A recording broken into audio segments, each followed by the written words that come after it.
Okay, so today's video is going to be about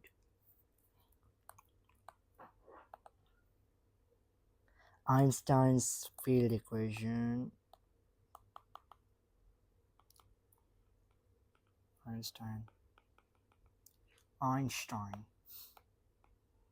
was Einstein field equations.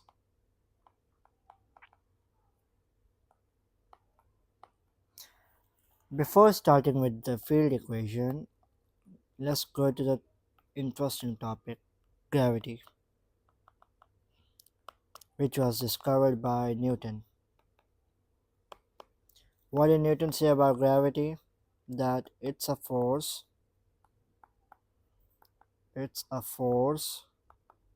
which pulls everything to the center, or a center of that whatever thing is. It attracts it towards that point or that object. If we have mass 1 and mass 2,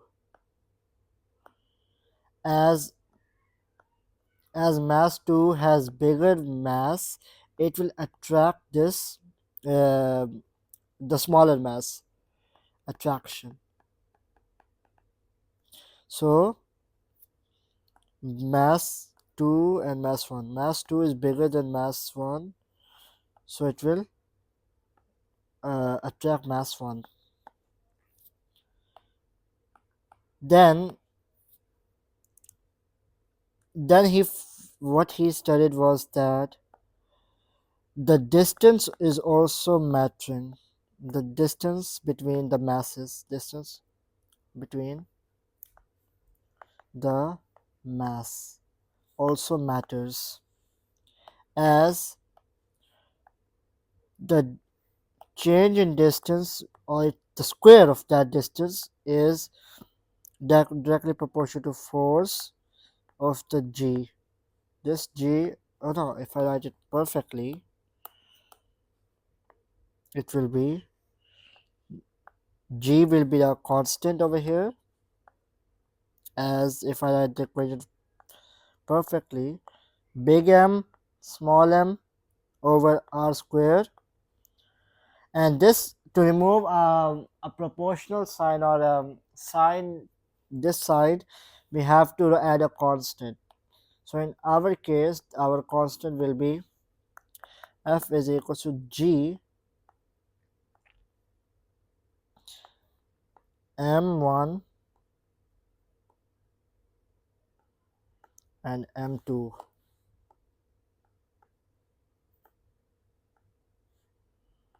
r square. This is the equation which Einstein made. Sorry, not Einstein, Newton. So this is a gravitational constant.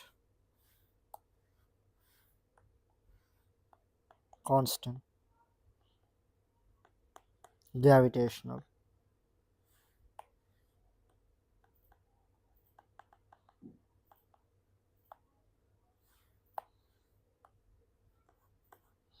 And if we compare the masses of our planets, whenever we write the mass, whenever we write about the gravitational force between the sun and the planets, the mass of the sun is so much that the mass of the other planet is negligible. It's nothing. So we mostly don't even write that value. So if in case of our sun, it will be F equal G big M, because 99% of the mass is of our sun. So the other mass is negligible. It's nothing. So we don't even add it that much in to be like, for more simplicity. One more thing, that before we go to this field equation, there is always attraction between two masses, no matter of their size. Even if the matter is small, big, or like planet size, there will be attraction between them. It's just depending on their size that the size of that attraction is determined. So if I want to write an equation, bigger mass is directly proportional to attraction. So it's vice versa, that if it's lower mass or less mass, depending on the other object, the attraction will be less.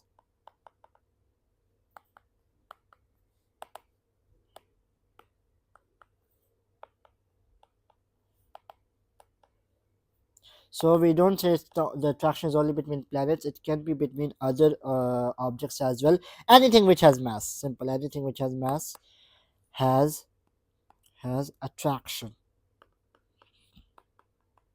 Simple as that. Then when we come to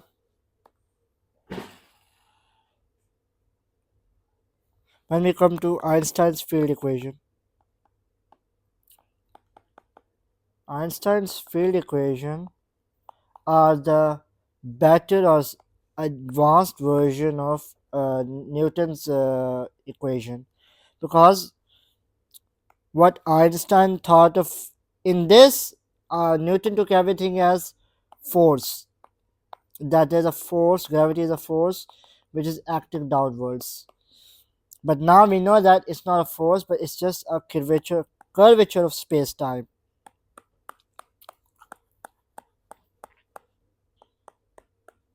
It's curvature of space time by a mass which is more in the center, and that mass curving causes the other planets like our solar system to move around the sun in a orbital movement, elliptical orbit. So here what we say is that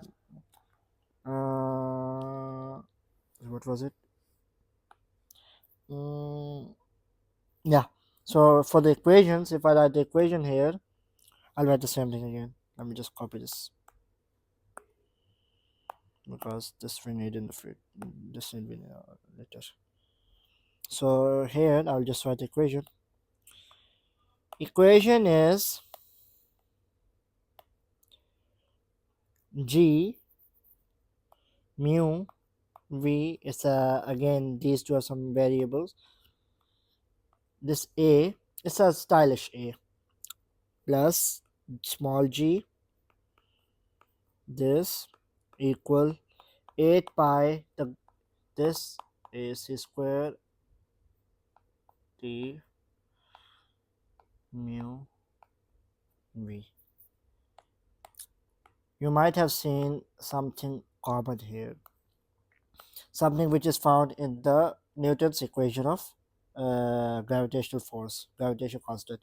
Yes, this G is the common thing, which Einstein did made the field equation using Newton's constant, which is gravitational constant.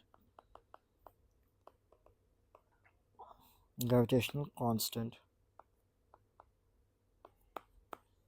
Okay, in Newton's gravitational constant, the other new things are this, these two, well, these are two separate things, and these. Mostly we take all, how many are there? One, two, three. We take 3 or 4 because it's a plus, so it takes as 1. They are matrices. We take them as matrices.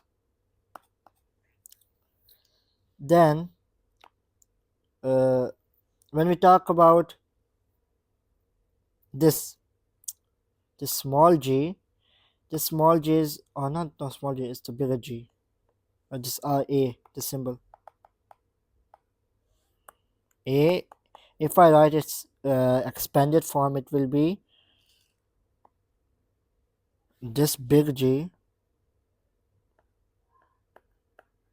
and the small g.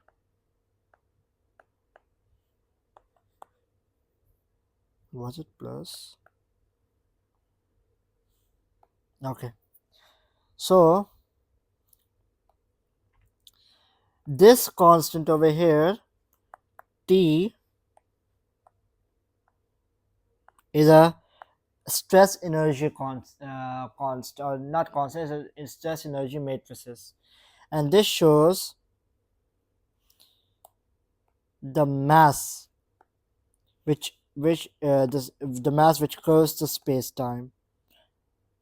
So it's telling them how the masses curves the space time because of its force or the pressure it puts on the fabric of space time. Space time, space time, fabric of space time. If I write it properly, fabric of same space time. Okay. The bigger we know that the bigger the mass, the bigger the curve which it will have. And then when we talk about these two, the one which is G, wait, let me write it on this other one. This G over here. Wait, I don't need this. What is this? This G here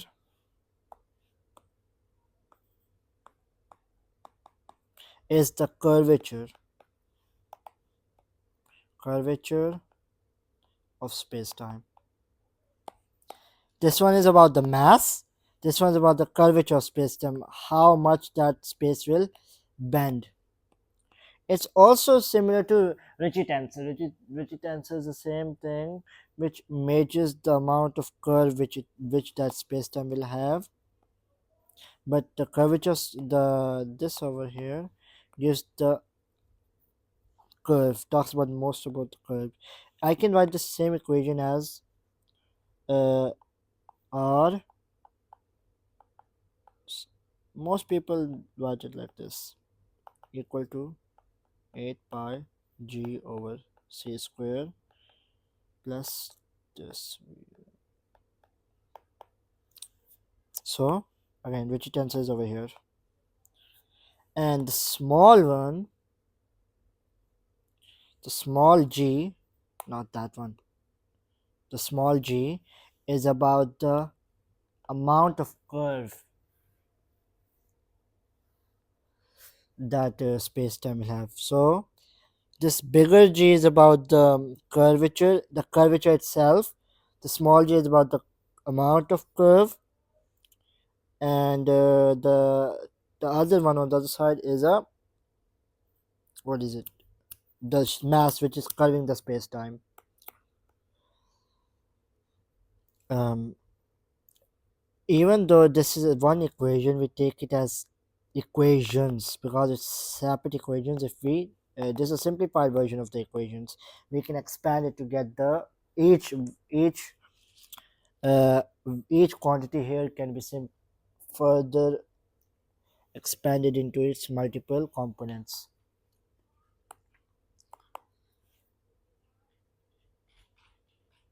So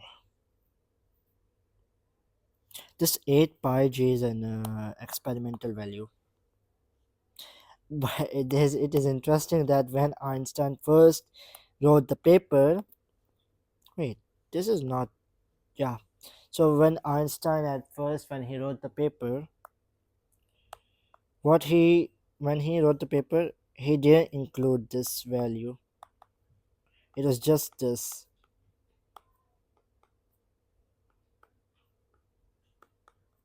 He didn't involve the value which we were this R, this not R, this a real type of A. He didn't include this because this is the rate. I think this was this is the rate at which the space-time accelerates.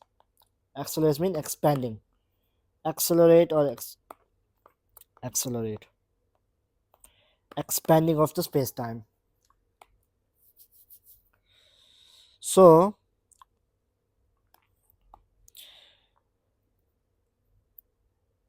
we can see by this equation that as we are expanding, the galaxy which is or the galaxy which is near to us will be shown moving away from us less than those which are far away from us. Faster, faster movement, and this one lower, and this is our galaxy, Milky Way.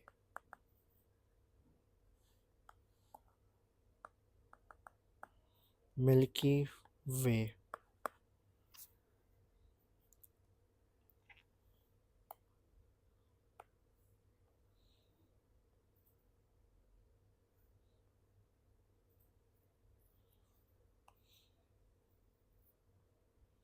Then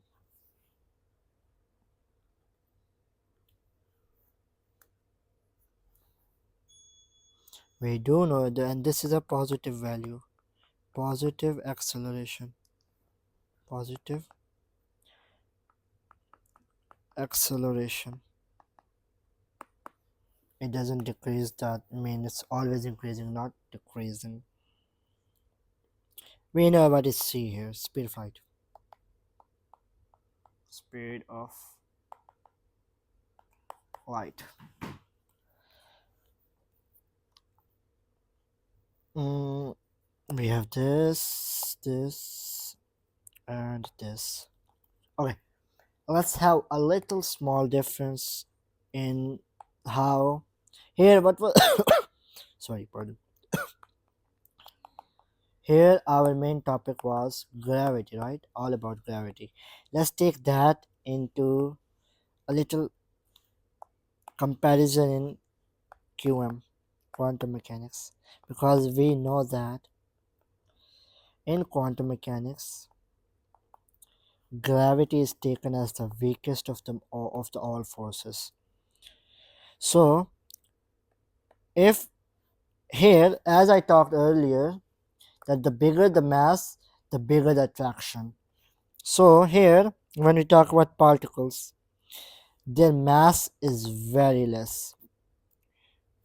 And let's suppose example of mass of an electron. Mass of electron is 9.11 kg. No, yeah, 9.11 times 10 to the power minus 31 kg. That's how small an electron is. And a proton is 10,000, 1,000 times bigger than an electron. So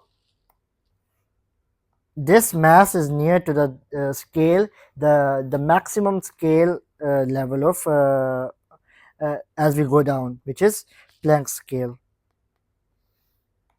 We know the Planck scale is 6.63 times 10 to the power minus 34 and joules per second, and this is 9.11 times 10 to the power in terms of comparison of value, not the quantity, minus 31 kg. So if let's suppose our sun has very huge value but the electron has less, so this shows that how at quantum level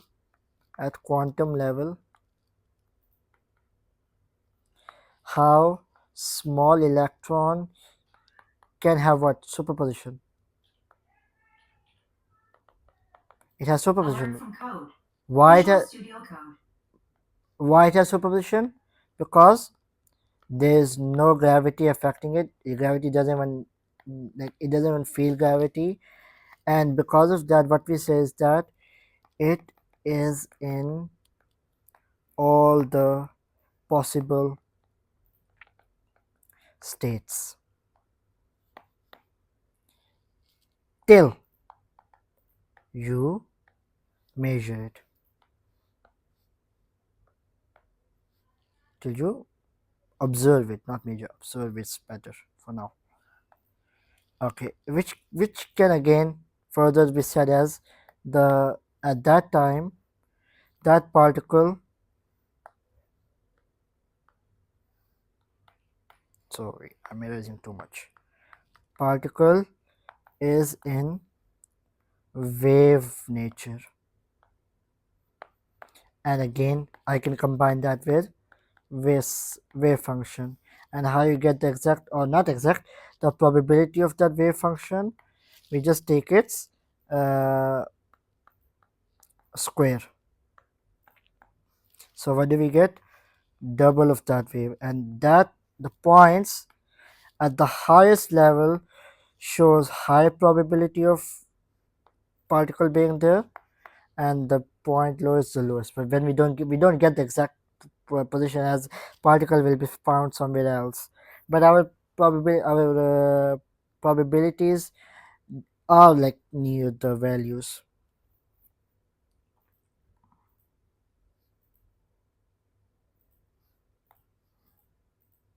Wave nature, particle is in wave nature, and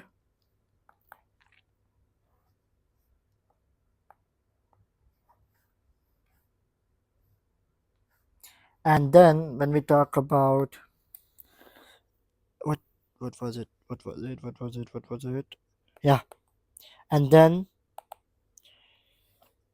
to find the property, what we can do is that we can use Schrödinger equation.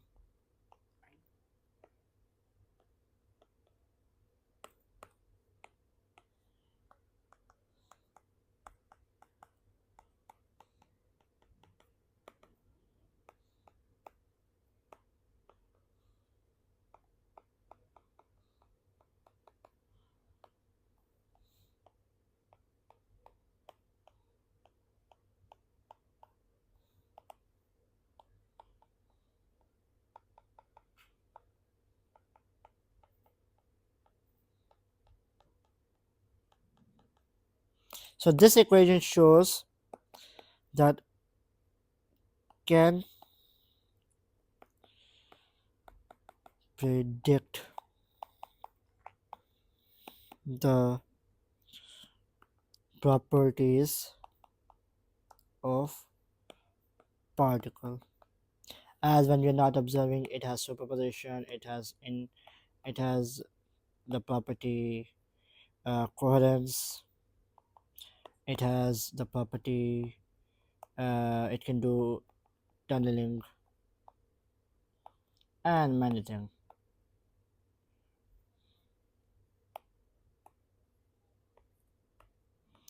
Can do when not observed.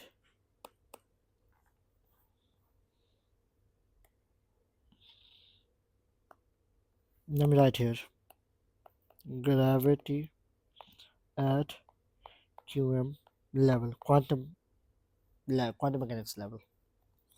Thank you.